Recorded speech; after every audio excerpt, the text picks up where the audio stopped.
샬롬, 말씀과 함께하는 새로운 날 기도하고 시작합니다. 사랑하는 주님 감사합니다. 하나님의 말씀 앞에 다시 나아갑니다. 느헤미야를 통해 우리를 가르치시는 신실하신 주님을 찬송합니다. 예수님의 이름으로 기도합니다. 아멘. 자, 우리가 느헤미야 묵상 계속 해오고 있잖아요. 성벽 공사가 다 끝났습니다. 그리고 이스라엘 백성들이 언약도 하나님과 맺었습니다. 자, 그런데 아직 해결하지 못한 문제가 남아 있습니다. 성벽을 세워 놓았는데 예루살렘 도시 안에 살려고 하는 사람이 없어요. 그래서 느헤미야가 제비를 뽑아 사람들을 채워보려고 10분의 1은 강제 이주를 하는 거죠. 그런데 이 제비 뽑기를 하기 전에 자원하는, 스스로 원해서 제가 거기 살게요 이렇게 자원하는 사람들이 있었어요. 아니, 누가 왜 자원을 했을까요? 우리가 어디 살까 이런 걸 생각할 때 우리는 뭐 편리한 곳, 안전한 곳, 또 뭐 자녀 교육시킬 만한 곳, 이런 곳들에 우리가 가려고 하잖아요. 그런데 아무도 살고 싶어 하지 않는 곳, 위험한 곳, 불편한 곳, 이런 데 살겠다고 자원하는 사람, 이 바보 같지 않습니까? 그런데 오늘 본문에 그 이야기가 있다는 거죠. 도대체 무슨 이야기인지 말씀 듣고 오겠습니다. 느헤미야 11장 1절에서 36절 말씀입니다. 제 11장. 백성의 지도자들은 예루살렘에 거주하였고 그 남은 백성은 제비 뽑아 10분의 1은 거룩한 성 예루살렘에서 거주하게 하고 그 10분의 9는 다른 성읍에 거주하게 하였으며 예루살렘에 거주하기를 자원하는 모든 자를 위하여 백성들이 복을 빌었느니라. 이스라엘과 제사장들과 레위 사람들과 느디님 사람들과 솔로몬의 신하들의 자손은 유다 여러 성읍에서 각각 자기 성읍, 자기 기업에 거주하였느니라. 예루살렘에 거주한 그 지방의 지도자들은 이러하니 예루살렘에 거주한 자는 유다 자손과 베냐민 자손 몇 명이라. 유다 자손 중에는 베레스 자손 아다냐이니 그는 우시아의 아들이요 스가랴의 손자요 아마랴의 증손이요 스바디아의 현손이요 마할랄렐의 호대손이며 또 마아세야니 그는 바룩의 아들이요 골호세의 손자요 하사야의 증손이요 아다야의 현손이요 요아립의 호대손이요 스가랴의 육대손이요 실로 사람의 칠대손이라. 예루살렘에 거주한 베레스 자손은 모두 468명이니 다 용사였느니라. 베냐민 자손은 살루이니 그는 무슬람의 아들이요 요엣의 손자요 부다야의 증손이요 골라야의 현손이요 마아세야의 호대손이요 이디엘의 육대손이요 여사야의 칠대손이며 그 다음은 갑배와 살레 등이니 모두 928명이라. 시그리의 아들 요엘이 그들의 감독이 되었고 하스누아의 아들 유다는 버금이 되어 성읍을 다스렸느니라.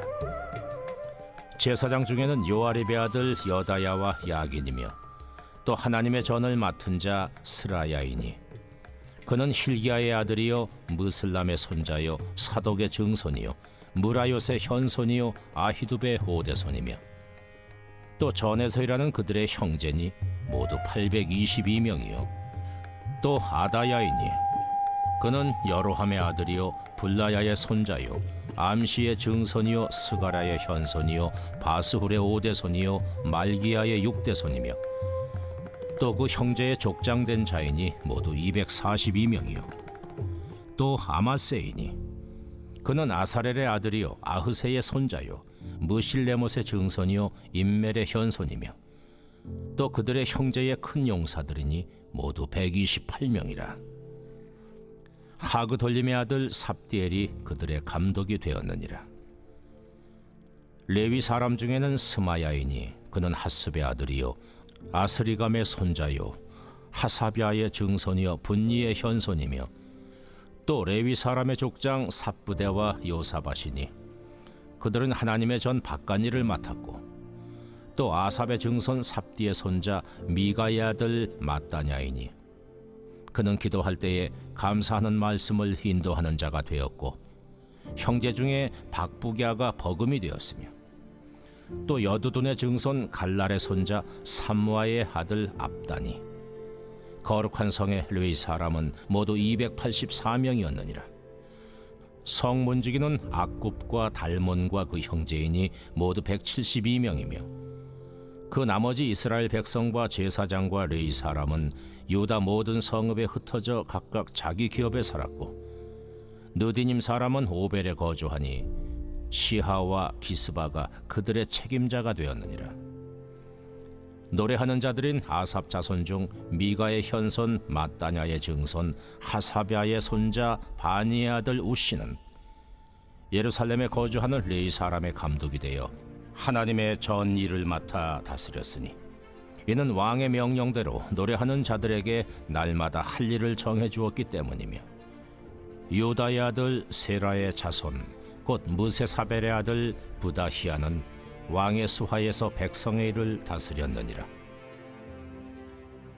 마을과 들로 말하면 유다 자손의 일부는 기럇 아르바와 그 주변 동네들과 디본과 그 주변 동네들과 여갑스엘과 그 마을들에 거주하며 또 예수아와 몰라다와 벳벨렉과 하살수알과 부엘세바와 그 주변 동네들에 거주하며 또 시글락과 무고나와 그 주변 동네들에 거주하며 또 에느림몬과 소라와 야르뭇에 거주하며 또 산오아와 아둘람과 그 마을들과 라기스와 그 들판과 아세가와 그 주변 동네들에 살았으니 그들은 부엘세바에서부터 흰놈의 골짜기까지 장막을 쳤으며 또 베냐민 자손은 게바에서부터 믹마스와 아야와 베델과 그 주변 동네들에 거주하며 아나돗과 놉과 아나냐와 하솔과 라마와 깃다임과 하딕과 스보임과 느발랏과 로드와 오노와 장인들의 골짜기에 거주하였으며 유다에 있던 레위 사람의 일부는 베냐민과 합하였느니라. 아멘. 우리가 이 성벽 공사를 한 이야기를 우리가 함께 읽고 묵상했잖아요. 그러니까 성벽만 지으면 그 안에 도시는 이미 완벽하게 갖추어졌기 때문에 성벽만 준공하면 그럼 거기가 최고의 도시가 될 것처럼 착각할 수가 있어요. 그런데 이 예루살렘이라고 하는 도시는 폐허였어요. 근데 이 폐허가 성벽을 둘렀다고 재건된 건 아니었다는 거죠. 대적들이 마음만 먹으면 언제든지 쳐들어올 수 있는 위험한 곳이기도 했습니다. 또 결정적으로는 먹고 살 거리가 없어요. 그러니까 거기서 돈도 되고 먹을 게 나와야 사람들이 모여 사는데 그게 안 되는 거예요. 그래서 대부분의 사람들은 당연한 선택인데요. 안전한 곳, 살기 좋은 곳, 그런 곳으로 흩어져서 지금 지방에 가 살고 있는 거예요. 그런데 성벽 공사도 끝났고 텅 빈 예루살렘을 그냥 둘 수는 없잖아요. 그래서 느헤미야가 인구를 재배치하기 위한 정책을 세우는데 그것이 1절에 먼저 지도자들의 솔선수범이 나옵니다. 먼저 지도자들이 그 텅 빈 도시에 들어가 사는 거예요. 1절 백성의 지도자들은 예루살렘에 거주하였고 누구 자기 밑에 사람들 보낼 것이 아니라 내가 먼저 가는 거죠. 두 번째는 그래도 올 사람이 없으니까 제비를 뽑아서 강제로 옮기게 하는데 그런데 제비 뽑기 전에 자원하는 사람들이 있었다 이 말이 2절에 있습니다. 감동적이잖아요. 자원했대요. 제비에 뽑히지 않았음에도 하나님의 성을 지키기 위해 스스로 위험하고 불편한 것을 선택한 사람들, 그들이 자원한 사람들이죠. 백성들은 그들의 헌신에 감동했고 그들을 정말 마음껏 축복해서 예루살렘으로 보냈습니다. 그리고 3절부터 24절까지 긴 명단이 예루살렘에 살기로 남기로 선택한 사람들의 이름이에요. 그런데 그 이름을 6절과 14절은 특별한 호칭으로 부르죠. 6절에 다 용사였느니라. 또 14절 큰 용사들이니. 자, 여러분, 용사하면 우린 떠오르는 이미지가 있잖아요. 막 우락부락하고 덩치가 크고 누가 싸워도 이길 수 없는 사람. 그런데 여러분, 이들을 왜 용사라고 할까요? 사명을 위해서 고난의 자리에 기꺼이 가는 사람. 내가 가고 싶지 않아요. 그렇지만 하나님의 뜻이라면 기꺼이 순종하는 그 사람, 하나님은 그런 사람을 용사라고 부르시는 것이죠. 자, 여러분, 이 명단이 안락한 삶을 찾아 흩어져 편하게 살자 이렇게 생각했던 원독자들에게 얼마나 강력한 도전이 됐겠습니까? 우리도 마찬가지 아닌가요? 좀 편안하고 안전하고 쉽게 살고 싶은 마음이 우리 속에 있잖아요. 오늘 느헤미야서는 우리에게 이렇게 말해주는 거죠.